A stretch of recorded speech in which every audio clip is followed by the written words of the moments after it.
কেরানীগঞ্জে রূপালী bank শাখায় জিম্মি করে ডাকাতির চেষ্টা, ৩ ডাকাতের আত্মসমর্পণ, দেশীয় অস্ত্র উদ্ধার। আলোচনার মাধ্যমে এই জিম্মি অবস্থার অবসান ঘটায়। তারা আমাদের কাছে আত্মসমর্পণ করে, 3টি দেশীয় অস্ত্র তারা আত্মসমর্পণ করে আমাদের কাছে হ্যান্ড ওভার করে।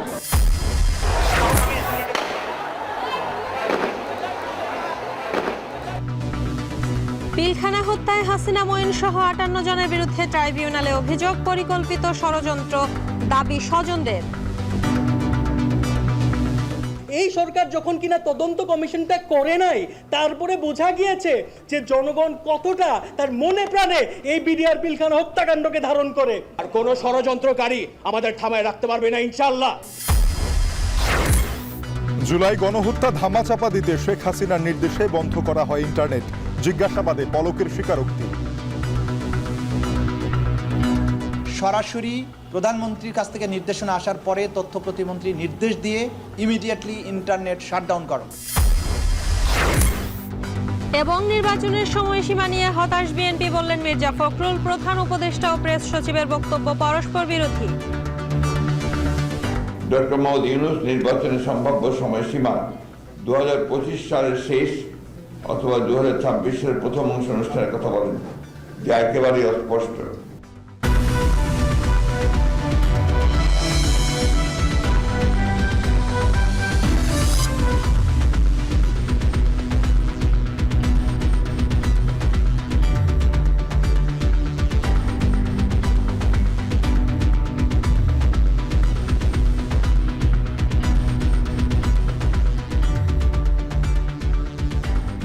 স্বাগত সান্ধ্যবাজারে, আপনাদের সাথে আছি আমরা দুজন, আমি তানজিম শাফিন এবং আমি শম্পা বিশ্বাস। শাফিন, কেরানীগঞ্জের রূপালী ব্যাংক শাখায় একদল ডাকাত হঠাৎ করে দুপুরবেলা ঢুকে পড়ে এবং সেখানে যেসব কর্মকর্তা কর্মচারী এবং গ্রাহক উপস্থিত ছিলেন তাদেরকে জিম্মি করে ফেলে। পরবর্তীতে সেখানে আইন শৃঙ্খলা বাহিনী পৌঁছায়।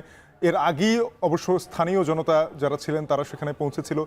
সবাই বুঝতে পারছিলেন যে ভিতরে জিম্মি অবস্থায় অনেকে রয়েছে, এ কারণেই আসলে সেখানে সরাসরি প্রবেশ করে তাদেরকে ছাড়িয়ে আনা বা মুক্ত করার যে চেষ্টা, সেখানে কেউ যাননি।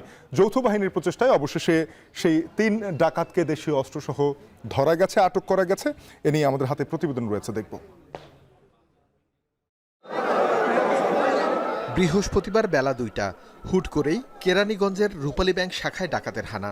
শুরুতে ব্যাংকটির কর্মকর্তা কর্মচারী ও গ্রাহকদের অস্ত্রের মুখে জিম্মি করে ফেলে ডাকাতরা। এই খবর দ্রুত ছড়িয়ে পড়ে এলাকায়। মসজিদের মাইকে ডাকাতির ঘোষণা দিলে চারপাশ দিয়ে ঘিরে ফেলে ব্যাংকটির প্রধান ফটকে তালা ঝুলিয়ে দেয় এলাকাবাসী।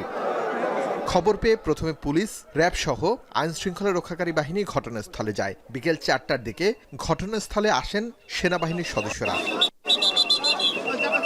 শুরু হয় ডাকাতদের সঙ্গে দেন দরবার। কিভাবে ডাকাতির সূত্রপাত জানালেন প্রত্যক্ষদর্শীরা। কেরানীগঞ্জের সর্বপ্রথম আজকে এই ঘটনা ঘটলো। কোনো রহস্য না হয়ে থাকলে এরকম ঘটনা সম্পূর্ণ পরিকল্পনাভাবে এরকম হয়েছে আমরা মনে করতেছি। শুনছি এখানে 17 জন আসছে, কিন্তু এখন বর্তমানে শুনছি যে 3 জন।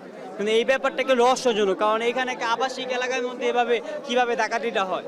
এখানে এমন কোনো ঘটনা শুনিনি যে কারো ক্ষয়ক্ষতি হয়েছে বা কোনো এত টাকা নিয়েছে, এরকম কোনো কিছু এরকম আমরা এখনো খবর পাইনি। আমরা যখন জানতে পারলাম থানার মারফতে যে আমাদের এরিয়ার ভিতরে ব্যাংক ডাকাতি হচ্ছে, তখন তাৎক্ষণিকভাবে আমাদের একটা পুলিশের গাড়ি আসলো। আসার লগে লগে আমরা এখানে এলাকার যারা লোকজন ছিলাম আমি তরিয়ে এলাম। আর পরে কেসিকেট আমাদের এক পুলিশ বাহিনী লাগাই দিল। এর মধ্যে কেটে যায় প্রায় 3.5 ঘন্টা। অবস্থা বেগতিক দেখে আত্মসমর্পণের সিদ্ধান্ত নেয় অস্ত্রধারী 3 ডাকাত। 3টি দেশীয় অস্ত্র তারা আত্মসমর্পণ করে আমাদের কাছে হ্যান্ড ওভার করে এবং তারা 3 জন ডাকাত, এদের বয়স কত হবে? 3 জন ডাকাত আত্মসমর্পণ করে আমাদের গাড়িতে উঠে। ওরা 3 জন ভিতরে ছিল এবং বাইরে ওদের আরো লোক ছিল। কি ঘটেছিল ভেতরে জানালেন 3.5 ঘন্টা জিম্মি থাকা ব্যাংক কর্মকর্তা ও গ্রাহকরা। এই ঘটনায় কেরানীগঞ্জ থানায় ডাকাতির মামলার প্রস্তুতি চলছে। আরিফ হোসেন, এখন, ঢাকা। দর্শক, এই ঘটনার বিস্তারিত আমরা জানবো। এই মুহূর্তে কেরানীগঞ্জে আছেন সহকর্মী সানি মৃধা, চলে যাচ্ছে তার কাছে। সানি, এই মুহূর্তে পরিস্থিতি কেমন দেখছেন, কি হচ্ছে সেখানে জানাবেন। হ্যাঁ শম্পা, আমি বলে রাখি যে দিনভর নাটকের পর 5:30টার দিকে ডাকাত দলের 3 সদস্যরা কিন্তু আগ্নেয়াস্ত্র সহ আইন শৃঙ্খলা রক্ষাকারী বাহিনীর সাথে আত্মসমর্পণ করে বলে আমরা জানতে পারি। এরপরে কিন্তু পর থেকে কিন্তু পুরো এলাকা জুড়ে কিন্তু এখন অবধি কিন্তু আইন শৃঙ্খলা রক্ষাকারী বাহিনীর সতর্ক অবস্থানে আছে। পাশাপাশি যারা রূপালী ব্যাংক, যেটা আপনাকে একটু দেখাবো, যে এখানে রূপালী ব্যাংক যেখানে মূলত ডাকাত দল হানা দিয়েছিল, সেখানে যারা ডাকাত দলের হাতে জিম্মি অবস্থায় ছিল, ডাকাত দলের হাতে জিম্মায় ছিল, তাদের সাথে এখন আইন শৃঙ্খলা রক্ষাকারী বাহিনীর ঊর্ধ্বতন কর্মকর্তারা তাদের সাথে বৈঠক করছে বা তাদের সাথে আলোচনা করছে আসলে কিভাবে এই ডাকাত দলের হানা দিল বা কিভাবে পুরো বিস্তারিত জানতে হয়তো তারা এখন তাদের সাথে তারা আলোচনা করছে। এরপরে কিন্তু আমরা যতটুকু জানতে পেরেছি যে 8টার পরে কিন্তু আইন শৃঙ্খলা রক্ষাকারী বাহিনীর ঊর্ধ্বতন কর্মকর্তারা এই বিষয়ে কিন্তু সংবাদ সম্মেলন করবে বলে আমরা খবর পেয়েছি। তবে এখন পর্যন্ত যে পরিস্থিতি বলি আপনাকে, যে দুপুর 1টা, এখানে আমি আসার পরে এখানের স্থানীয় লোকজনের সাথে কথা বলে জানতে পারলাম যে দুপুর 1টা নাগাদ কিন্তু প্রথম পর্যায়ে কিন্তু তারা জানতে পারে যে এই যে দক্ষিণ কেরানীগঞ্জের জিঞ্জিরা শাখায় রূপালী ব্যাংকটি যে আছে সেখানে ডাকাত দলের এখানে হামলা পড়ে। তবে যেহেতু আইন শৃঙ্খলা রক্ষাকারী বাহিনীর পক্ষ থেকে 3 জন সদস্যের কথা বলা হলেও এখানে স্থানীয় লোকজনরা কিন্তু আরও বেশি থাকতে পারে বলে তারা ধারণা করছে। এরপরে কিন্তু মাইকে ঘোষণা দেওয়া হয় যে এখানে ডাকাত দলের হানা দিয়েছে রূপালী ব্যাংকে। এরপরে কিন্তু পুরো এলাকা জুড়ে এলাকার লোকজনই কিন্তু পর্যায়ক্রমে এখানে আসতে থাকে। ডাকাত দল হানা দেওয়ার ঠিক আধা ঘন্টার মধ্যেই আমরা যতটুকু জানতে পেরেছি স্থানীয় লোকজনের সাথে কথা বলে তারা বলেছে যে এখানে আইন শৃঙ্খলা রক্ষাকারী বাহিনীরা কিন্তু চলে আসে। পাশাপাশি প্রথম পর্যায়ে পুলিশ, র্যাব, পরে কিন্তু আর্মিও চলে আসে।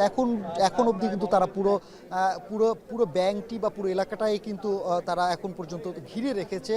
তারা নিরাপদে বা কোনো ধরনের অপ্রীতিকর ঘটনা এড়াতে কিন্তু তারা সতর্ক অবস্থানে আছে। একই সাথে পুরো দক্ষিণ কেরানীগঞ্জের জিঞ্জিরা এলাকাটার কিন্তু যান চলাচলটি এখন পর্যন্ত বন্ধ আছে, কোনো প্রকার যান চলাচল করতে দেওয়া হচ্ছে না। একই সাথে যেই 3 জনকে আসলে আত্মসমর্পণ করেছে ডাকাত দলে, যে 3 জন আত্মসমর্পণ করেছে তাদেরকে আইন শৃঙ্খলা রক্ষাকারী বাহিনীদের হেফাজতে নিয়ে যাওয়া হয়েছে।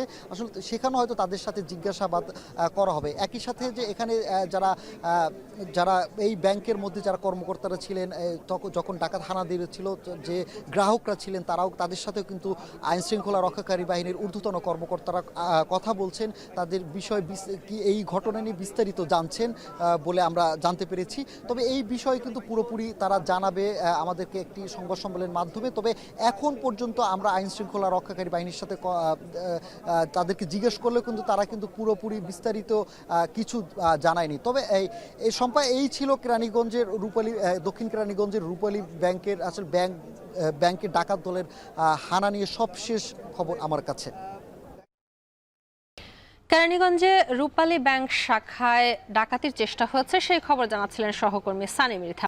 আমাদের পেছনে যেই ঘটনার ছবিগুলো আমরা দেখছি, হৃদয় বিদারক সেই দিন বিডিআর সদর দপ্তর পিলখানায় 57 সেনা কর্মকর্তাকে নিষ্ঠুরভাবে হত্যা করা হয়েছিল। এই হত্যাকাণ্ডের সুষ্ঠু তদন্ত এবং বিচারের জন্য প্রধানমন্ত্রী শেখ হাসিনা, সাবেক সেনাপ্রধান মইনুল আহমেদ সহ 58 জনের বিরুদ্ধে আন্তর্জাতিক অপরাধ ট্রাইব্যুনালে মামলার অভিযোগ দায়ের করা হয়েছে। এবং এই ঘটনায় যেসব সেনা কর্মকর্তাকে হত্যা করা হয়েছিল তাদের পরিবার বা স্বজন যারা আছেন তারা কিন্তু বলছেন এই ঘটনাটি একদমই পরিকল্পিত এবং সেই সাথে এই ঘটনার পেছনে কারা আছেন, অর্থাৎ কুশীলভ কারা আছে ঘটনার পেছনের, তাদেরকে খুঁজে বের করার দাবি জানিয়েছেন তারা। এই নিয়ে আমাদের হাতে একটি প্রতিবেদন রয়েছে সহকর্মী জাহিদ হাসানের, আমরা দেখে আসবো সেটি। 2009 সালের 25 ও 26 ফেব্রুয়ারি তৎকালীন বিডিআরের সদর দপ্তর পিলখানায় হত্যার শিকার হন বাহিনীর প্রধান মেজর জেনারেল শাকিল আহমেদ সহ সেনাবাহিনীর 57 জন চৌকস কর্মকর্তা। এ ঘটনায় হত্যা ও বিস্ফোরক আইনে 2টি মামলা করা হয়। হত্যা মামলায় 252 জন বিডিআর সদস্যকে মৃত্যুদণ্ডে রায় দেওয়া হয়েছে। 5 শতাধিক সদস্যকে বিভিন্ন মেয়াদে সাজা দেওয়া হয়েছে। হত্যা মামলাটি সর্বোচ্চ আদালতে এখন বিচারাধীন, আর বিস্ফোরক আইনের মামলা এখনো বিচার হয়নি।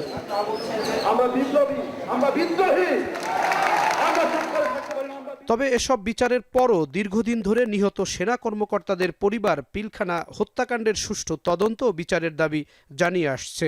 গেল 5 আগস্ট শেখ হাসিনা সরকারের পতনের পর এই বিচারের দাবি আরও জোরালো হয়। পিলখানার হত্যাকাণ্ডের অভিযোগের তীর শেখ হাসিনার দিকেই।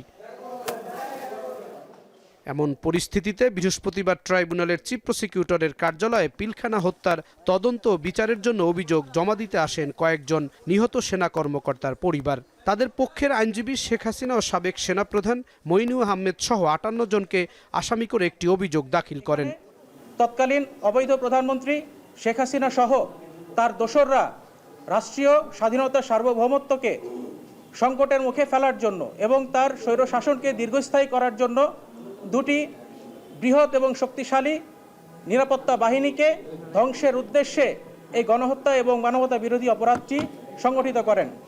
বিডিআরের তৎকালীন মহাপরিচালক মেজর জেনারেল শাকিলের সন্তান রাকিন আহমেদ বলেন, দ্রুত সময়ে পিলখানা হত্যার বিচার করতে হবে। আর নিহত কয়েকজন সেনা কর্মকর্তার স্ত্রী বলেন, শহীদ সেনা কর্মকর্তাদের সম্মানহানি করার চেষ্টা করা হয়েছে। তারা বাংলাদেশকে ভালোবাসত, বাইরের শত্রু থেকে দেশকে রক্ষা করত, আর ওদের ষড়যন্ত্রে আমার বাবা এবং মা এবং বাকি সব অফিসার এটা শিকার, হত্যার শিকার। কোনো ষড়যন্ত্রকারী আমাদের থামায় রাখতে পারবে না ইনশাআল্লাহ।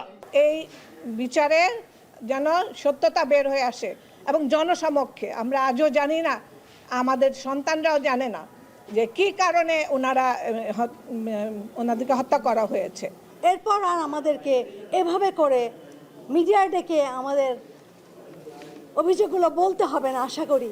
পিলখানা হত্যাকাণ্ডের সুষ্ঠু তদন্তের দাবি নিহত সেনা কর্মকর্তাদের পরিবারের। ঘটনার আড়ালের কুশীলবদের খুঁজে বের করার কথাও বলেন তারা। আমরা আইন পড়েছি একমাত্র একটা কারণেই, যে আমাদের বাবার বিচার আমরা চাই এবং আমাদের বাবার বিচার করে ছাড়বো। এবং আমরা অনেক কৃতজ্ঞ যে এই ছাত্র জনতার এই আন্দোলনের পরে ডালবাতের ইস্যু বলে এই এতগুলো অফিসারকে হত্যার মাধ্যমে এদেশের সার্বভৌমত্ব এবং সেনাবাহিনী বা সশস্ত্র বাহিনীর যে ক্ষমতা, এটাকে একেবারে ধ্বংস করে দেওয়া হয়েছে। পিলখানা হত্যাকাণ্ডে আমার স্বামীর লাশ পাওয়া যায়নি। আমার সাথে কেন এই জিনিসটা করা হলো আমি আজও এটা জানি না। আমি জানি না আমার হাজবেন্ডের লাশটা কোথায় গেল এবং কি করা হলো তার লাশের সাথে। অবশ্যই হত্যাকাণ্ডের বিচার হতে হবে এবং আমার হাজবেন্ডের জন্য সম্মানজনক একটা অবস্থা এনে দিতে হবে। তারা কোনো অস্ত্রধারী সেনাবাহিনীর সেনা সদস্য হিসেবে ছিল না এবং তাদেরকে বেছে বেছে ডেকে ডেকে হত্যা করা হয়েছে। শুধু বুলেটে না, বুলেট, বেনেট এবং যত রকমভাবে অত্যাচার করে নিকৃষ্টভাবে তাদেরকে হত্যা করা যায় সেটা করা হয়েছিল। পিলখানা হত্যাকাণ্ডে আনুষ্ঠানিকভাবে প্রথম কোনো মামলার অভিযোগ দাখিল করা হয়েছে, যেখানে তৎকালীন সরকারের গুরুত্বপূর্ণ ব্যক্তিদের বিরুদ্ধে অভিযোগ আনা হয়েছে। জাহিদ হাসান, এখন, ঢাকা। জুলাই গণহত্যা ধামাচাপা দিতেই শেখ হাসিনার নির্দেশে বন্ধ করা হয় ইন্টারনেট। তদন্ত সংস্থার জিজ্ঞাসাবাদে সাবেক আইসিটি প্রতিমন্ত্রী জুনায়েদ আহমেদ পলক এমন স্বীকারোক্তি দিয়েছেন।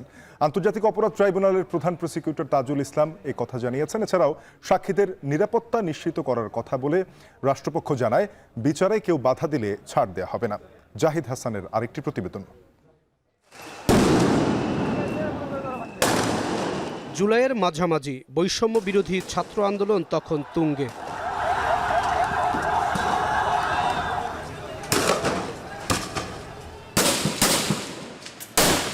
এর মধ্যেই 16 জুলাই দেশের বিশ্ববিদ্যালয়গুলোতে মোবাইল ইন্টারনেট বন্ধের নির্দেশ দেয় বিটিআরসি। এরপর 17 জুলাই পর্যায়ক্রমে সারা দেশে প্রথমে মোবাইল ইন্টারনেট এবং পরদিন ব্রডব্যান্ড ইন্টারনেটও বন্ধ করে দেয় সরকার, যা দেশ জুড়ে ক্ষোভ তৈরি করে। ইন্টারনেট বন্ধ ছাড়াও সামাজিক যোগাযোগ মাধ্যমও টানা 13 দিন বন্ধ রাখা হয়। ইন্টারনেট বন্ধের কারণ হিসাবে সে সময়কার প্রতিমন্ত্রী জুনায়েদ আহমেদ পলক মহাখালীর ডেটা সেন্টারে সন্ত্রাসীদের অগ্নিসংযোগ, সাবমেরিন ক্যাবলের তার ক্ষতিগ্রস্ত হওয়া সহ নানান কথা বলেন। জানান, ইন্টারনেট স্বাভাবিক হতে সময় লাগবে। আমরা ইন্টারনেট বন্ধ করিনি, ইন্টারনেট বন্ধ হয়ে গেছে। টানা 10 দিন বন্ধ রাখার পর 28 জুলাই মোবাইল ইন্টারনেট এবং 31 জুলাই সামাজিক যোগাযোগ মাধ্যম চালু হয়। এরপর 5 আগস্ট ফের কয়েক ঘন্টার জন্য ইন্টারনেট বন্ধ রাখা হয়। শেখ হাসিনা দেশ ছাড়ার পরপরই 5 আগস্ট বিকেলে সচল হয় ইন্টারনেট সেবা। অন্তর্বর্তী সরকার দায়িত্ব নেয়ার পর এ ঘটনায় জড়িতদের বিচারের আওতায় আনার কথা বারবার বলে আসছে। আন্তর্জাতিক অপরাধ ট্রাইব্যুনালের তদন্ত সংস্থার জিজ্ঞাসাবাদে সাবেক প্রতিমন্ত্রী পলক জানান, আন্দোলনের সময় ইন্টারনেট শাটডাউন করা হয়েছে শেখ হাসিনার নির্দেশে, ঘটেনি কোনো দুর্ঘটনা। বৃহস্পতিবার সকালে সাংবাদিকদের একথা জানান ট্রাইব্যুনালের chief prosecutor Tajul Islam. Internet বন্ধের যে নাটক করা হয়েছিল সেটি কোনো দুর্ঘটনা ছিল না। খায়ের টাওয়ার বা কোন টাওয়ারে আগুন লেগেছে এগুলোর কোনো ব্যাপারই ছিল না। সেখানে সে স্বয়ং স্বীকারোক্তি দিয়ে বলেছে বা নিজে স্বীকার করেছে যে এই ইন্টারনেট তদানীন্তন প্রধানমন্ত্রী এবং এই মামলাগুলোর প্রধান আসামি শেখ হাসিনার নির্দেশে সরাসরি প্রধানমন্ত্রীর কাছ থেকে নির্দেশনা আসার পরে তথ্য প্রতিমন্ত্রী নির্দেশ দিয়ে আইআইজি ইন্টারন্যাশনাল ইন্টারনেট গেটওয়ে, এই গেটওয়েদের একটা হোয়াটসঅ্যাপ গ্রুপ খোলা হয়।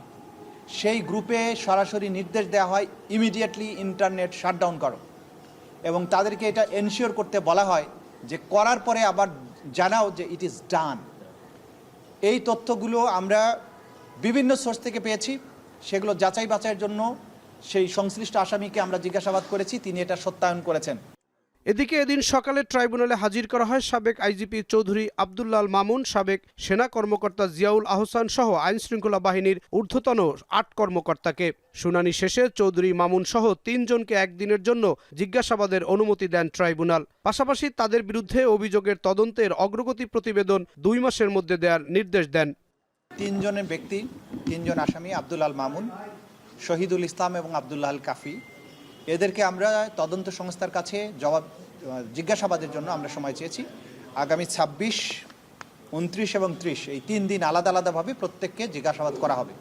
এই জিজ্ঞাসাবাদের প্রধান উদ্দেশ্য হচ্ছে তাদের কাছে সংরক্ষিত যে সমস্ত তথ্যাদি আছে এবং তাদের ব্যাপারে আমরা তদন্ত সংস্থা যে সমস্ত তথ্যাদি পেয়েছে সেগুলো যাচাই করা, সেগুলোর ব্যাপারে তাদের বক্তব্য গ্রহণ, তাদের মোবাইল ফোনগুলো চেক করা, মোবাইল ফোনের মধ্যে সেগুলো ফরেন্সিক করা, সেগুলোর জন্য সেগুলোকে চাওয়া।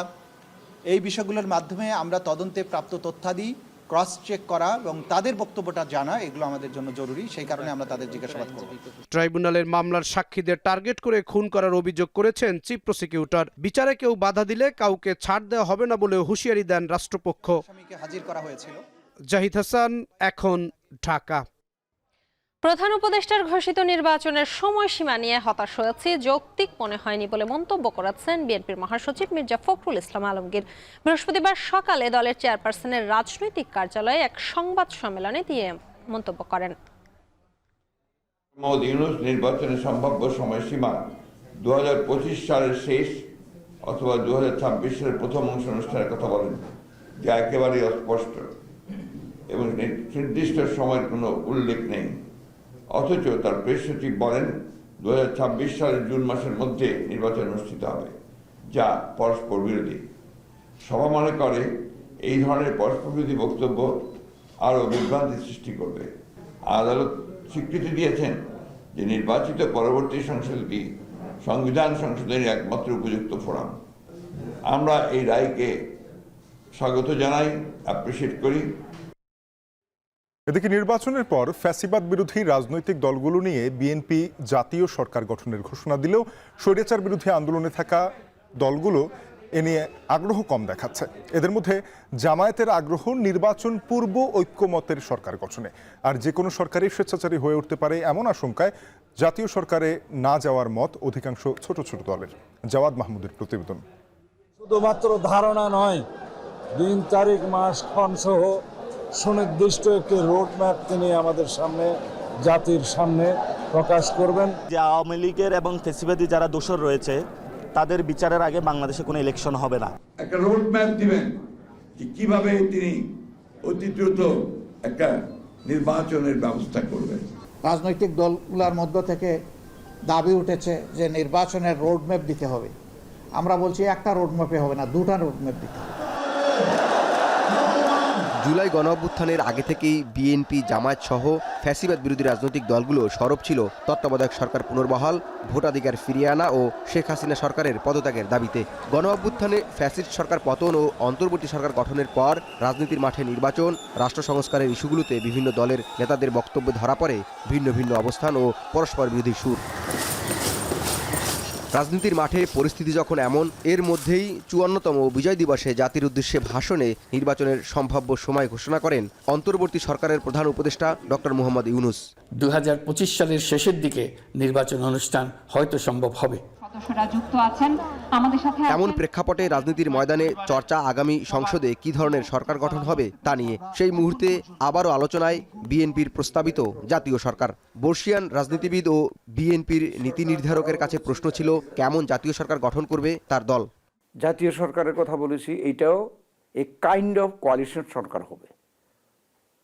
আমরা ডিফাইন করেছি, পরিষ্কার করেছি যে যারা বিগত স্বৈরাচার ফ্যাসিস্ট সরকারের বিরুদ্ধে আন্দোলনরত ছিল তাদেরকে সঙ্গে নিয়ে একসাথে জাতীয় সরকার গঠন করা হবে। দীর্ঘদিন ফ্যাসিবাদ বিরোধী আন্দোলন ও বিএনপির সাবেক জোটসঙ্গী জামায়াত ইসলাম বলছে জাতীয় সরকারের ধারণাটি তাদের কাছে অস্পষ্ট। নির্বাচনের পর জাতীয় সরকার গঠনের চেয়ে নির্বাচন পূর্ব ঐক্যতে জোর দিতে দেখা গেল জামায়াতের এই নীতি নির্ধারককে। বিএনপির জাতীয় সরকারের যে প্রস্তাব, এটি আমাদের কাছে খুব পরিষ্কার না। যদি নির্বাচনের আগে একটা ঐক্যবদ্ধ নির্বাচন হয়, জাতীয় সরকার আগে একটা জাতীয় নির্বাচন ঐক্যবদ্ধ, তাহলে এই ধরনের এটার একটা ক্যারেক্টার এবং এনভায়রনমেন্ট ডিফারেন্ট হবে। সুতরাং নির্বাচন কতদিন পর হবে তখনকার অপেক্ষাকৃত ছোট কিংবা ক্ষমতার রাজনীতিতে কম ভাগিদার দলগুলোর মুখেও শোনা গেল জাতীয় সরকার নিয়ে অনীহা। ফ্যাসিবাদ বিরোধী অন্য রাজনৈতিক দলের নেতারা বলছেন নির্বাচন পরবর্তী যে কোনো সরকারই স্বেচ্ছাচারী হয়ে উঠতে পারে, তাই জাতীয় সরকারে না যাওয়ার কথা বলছেন তারা।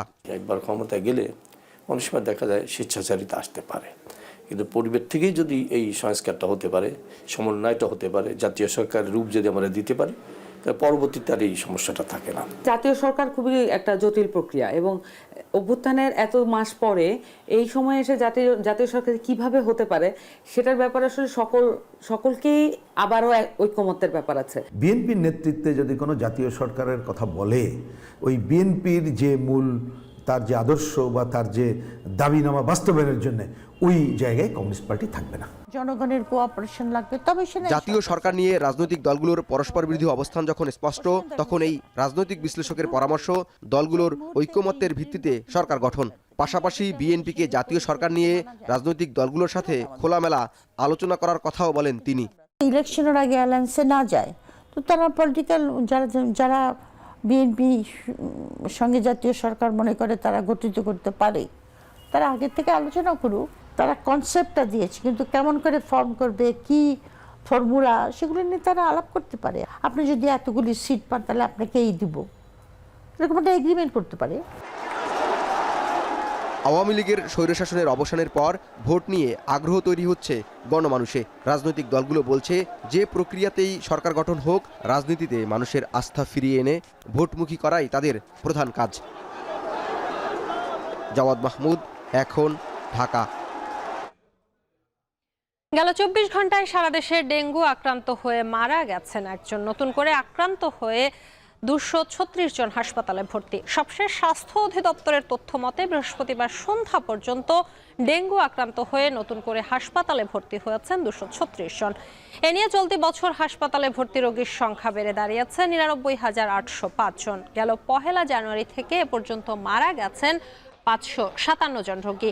শতকরা হিসেবে পুরুষ রোগী আক্রান্ত হয়েছে ৬৩.১% এবং নারী রোগী আক্রান্ত হয়েছে ৩৬.৯%। কে বা কারা গুপ্ত হত্যা করছে গণঅভ্যুত্থানে অংশ নেয় শিক্ষার্থীদের? এখনো কখনো কুপিয়ে, কখনো ছুরিকাঘাতে, আবার কখনো মেরে ফেলে যাওয়া হচ্ছে রাস্তার পাশে। এসব প্রশ্নের উত্তর নেই আইন শৃঙ্খলা বাহিনীর কাছে। ৪৮ ঘন্টার মধ্যে এই প্রশ্নের উত্তর না পেলে রোববার প্রধান উপদেষ্টার বাসভবনের সামনে আমরণ অনশন কর্মসূচি পালন করবে ইনকিলাব মঞ্চ। ৫ শিক্ষার্থী হত্যার বিচার দাবিতে বিক্ষোভ করেছে আরও কয়েকটি ছাত্র সংগঠন। আরিফ হোসেনের প্রতিবেদন। গাজীপুরের কালিয়াকৈরে চলতি মাসের ১২ তারিখ ভোর ৫টার দিকে শিহানকে কুপিয়ে হত্যা করে দুর্বৃত্তরা। অন্যদিকে ১৪ তারিখে নারায়ণগঞ্জের ছিনতাইকারীর ছুরিকাঘাতে প্রাণ হারান এআইইউবির ছাত্র সীমান্ত। মাত্র ২ দিনের ব্যবধানে ১৬ ডিসেম্বর নারায়ণগঞ্জের রূপগঞ্জ লেক থেকে সুজানা নামের এক তরুণীর মরদেহ উদ্ধার করে পুলিশ। এছাড়া পৃথকভাবে হত্যা করা হয় আরও ২ শিক্ষার্থীকে। এরপর গুপ্ত হত্যার বিষয়টি আলোচনায় আসে। প্রশ্ন ওঠে, কারা খুঁজে খুঁজে হত্যা করছে গণঅভ্যুত্থানের সামনের সারিতে থাকা এসব শিক্ষার্থীদের? ছাত্রদের বিভিন্ন সংগঠন সোচ্চার হয় গুপ্ত হত্যার বিচারের দাবিতে। এ নিয়ে সংবাদ সম্মেলন ডাকে ইনকিলাব মঞ্চ। সম্মেলনে অভিযোগ করা হয় বিপ্লবীদের নিরাপত্তা দিতে ব্যর্থ হয়েছে সরকার। শিক্ষার্থীরা টার্গেট কিলিংয়ের শিকার হচ্ছে বলে অভিযোগ ইনকিলাব মঞ্চের মুখপাত্রের। জুলাই আন্দোলন ব্যর্থ হলে সে দায় সকল রাজনৈতিক দলের বলেও মন্তব্য করেন এই ছাত্রনেতা। আমাদের যেই ৫ জুলাই বিপ্লবী ভাইকে হত্যা করা হয়েছে, বাকি 5 জনকে মারাত্মকভাবে আহত করা হয়েছে। আগামী 48 ঘন্টার মধ্যে প্রত্যেককে গ্রেফতার করতে হবে। আগামী শুক্র এবং শনিবারের মধ্যে না পারে 22শে ডিসেম্বর রবিবার ঠিক 12টায় শাহবাগ জাদুঘরের সামনে থেকে মিছিল নিয়ে আমরা ইনকিলাব মঞ্চের পক্ষ থেকে ছাত্র জনতা প্রধান উপদেষ্টার বাসভবনের সামনে যাব ছাত্র জনতার অনশন কর্মসূচি পালন করার জন্য। টার্গেট কিলিং নিয়ে প্রতিবাদ কর্মসূচি পালন করেছে বেসরকারি বিশ্ববিদ্যালয়ের নর্থ সাউথের শিক্ষার্থীরা। তারা দাবি করেন কোটা সংস্কার আন্দোলনকে গণ অভ্যুত্থানে পরিণত করতে সবথেকে গুরুত্বপূর্ণ ভূমিকা পালন করেছে বেসরকারি বিশ্ববিদ্যালয়ের শিক্ষার্থীরা। তাই নিষিদ্ধ সংগঠন ছাত্রলীগ তাদের টার্গেট করেছে। আমরা নিরাপত্তাহীনতায় ভুগছি। বিগত কয়েকদিনে বেসরকারি বিশ্ববিদ্যালয় সহ জুলাই বিপ্লবে যারা অংশগ্রহণ করেছিলেন, যারা জুলাই বিপ্লবের মূল উপজীব্য ছিলেন, তাদের উপরে যেভাবে ন্যাক্কারজনক যে ঘটনাগুলো চলছে, হামলার মাধ্যমে তাদেরকে যেভাবে প্রাণহানি ঘটনা হচ্ছে, তাদেরকে নিরাপত্তাহীনতায় ভুগতে হচ্ছে। যে এই নিষিদ্ধ সংগঠন ছাত্রলীগকে দ্রুত দৃষ্টান্তমূলক শাস্তির আওতায় আনা হোক এবং আমরা যারা শিক্ষার্থী ছিলাম আমাদেরকে নিরাপত্তা দেওয়া হোক।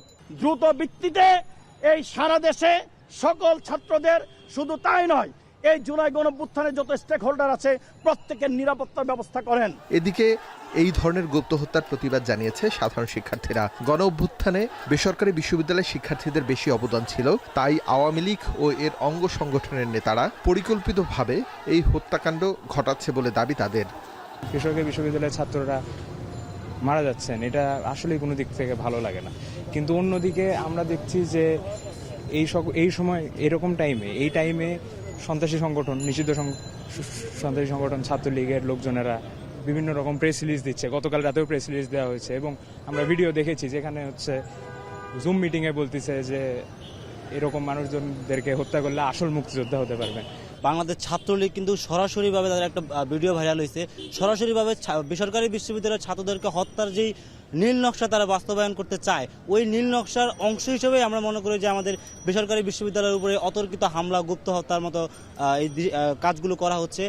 দ্রুত অভিযুক্তদের বিচারের আওতায় আনা না হলে অপরাধীরা আরও বেপরোয়া হয়ে যাবে বলে মন্তব্য সাধারণ শিক্ষার্থীদের। আরিফ হোসেন, এখন, ঢাকা। জাতীয় পরিচয়পত্র সেবায় হয়রানি এবং দুর্নীতির অভিযোগে নির্বাচন কমিশনে অভিযান চালিয়েছে দুর্নীতি দমন কমিশন। বৃহস্পতিবার দুপুরে রাজধানীর আগারগাঁওয়ের নির্বাচন ভবনে দুদকের একটি টিম অভিযানে আসে। দুদকের সহকারী পরিচালক আসিফ আল মাহমুদ এ অভিযানের নেতৃত্ব দেন। এ সময় তিনি জানান, এনআইডি সেবায় হয়রানি এবং ঘুষ বাণিজ্যের অভিযোগে অভিযান পরিচালনা করা হয়েছে। নির্বাচন কমিশনে নাগরিকদের ব্যক্তিগত তথ্য সংশোধন, এনআইডি সেবায় হয়রানি ও দুর্নীতির অভিযোগে নির্বাচন কমিশনের ভেতরকার কেউ জড়িত থাকলে তার বিরুদ্ধে আইন অনুযায়ী ব্যবস্থা নেওয়া হবে বলে জানিয়েছেন জাতীয় পরিচয় নিবন্ধন অনুবিভাগের মহাপরিচালক এএসএম হুমায়ুন কবির। আমাদের প্রকল্পের কেউ এবং আমাদের ভিতরেও কেউ এটার সাথে জড়িত থাকার সুযোগ রয়েছে।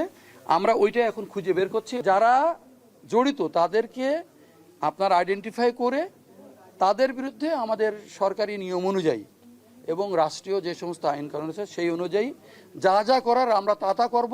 এই ব্যাপারে আমরা প্রতিজ্ঞাবদ্ধ। রাজনৈতিক অস্থিরতা ও দুর্যোগে মূল্যস্ফীতি বেড়ে অর্থনীতির গতি কমেছে বাংলাদেশের, ব্রিফিংয়ে জানিয়েছে আইএমএফ।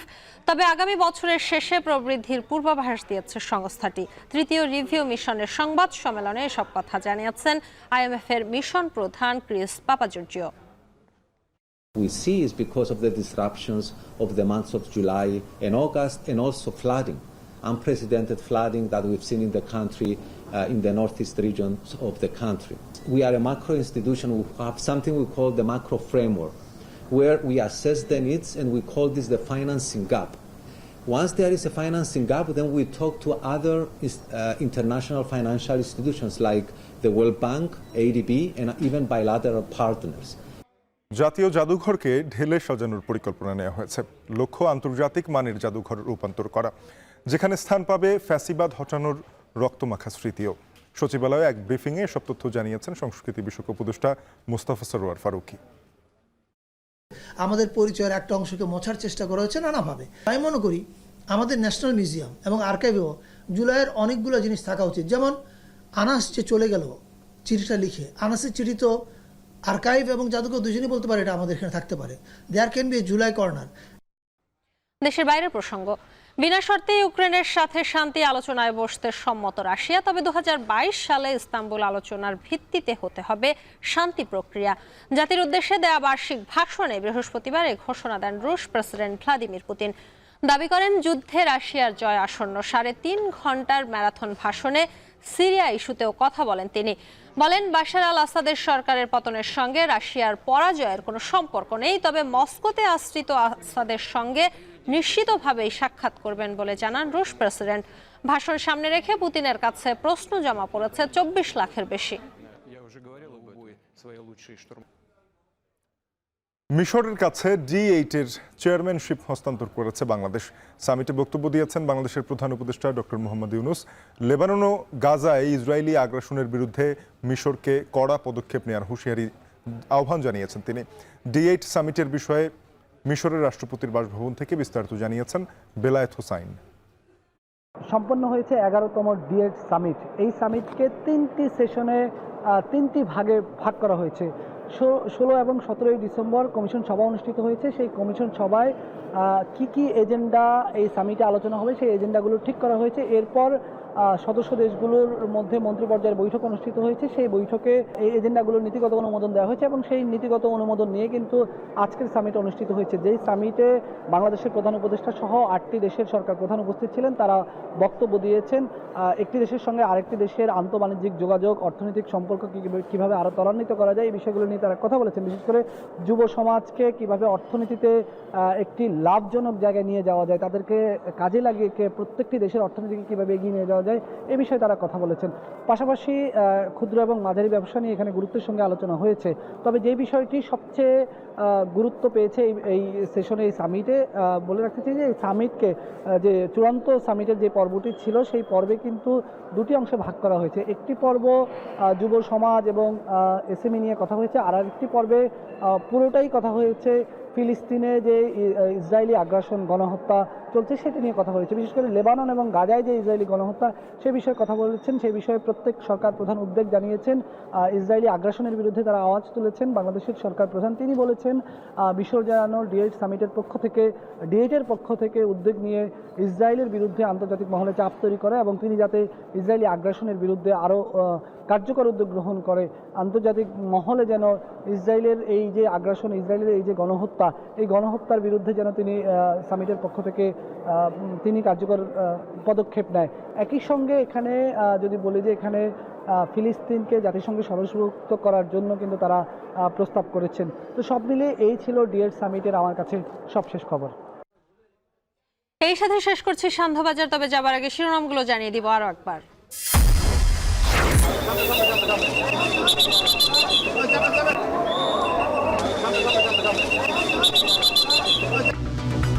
কেরানীগঞ্জে রূপালী ব্যাংক শাখায় জিম্মি করে ডাকাতির চেষ্টা, 3 ডাকাতের আত্মসমর্পণ, দেশীয় অস্ত্র উদ্ধার। আলোচনার মাধ্যমে এই জিম্মি অবস্থার অবসান ঘটায়। তারা আমাদের কাছে আত্মসমর্পণ করে, 3টি দেশীয় অস্ত্র তারা আত্মসমর্পণ করে আমাদের কাছে হ্যান্ড ওভার করে।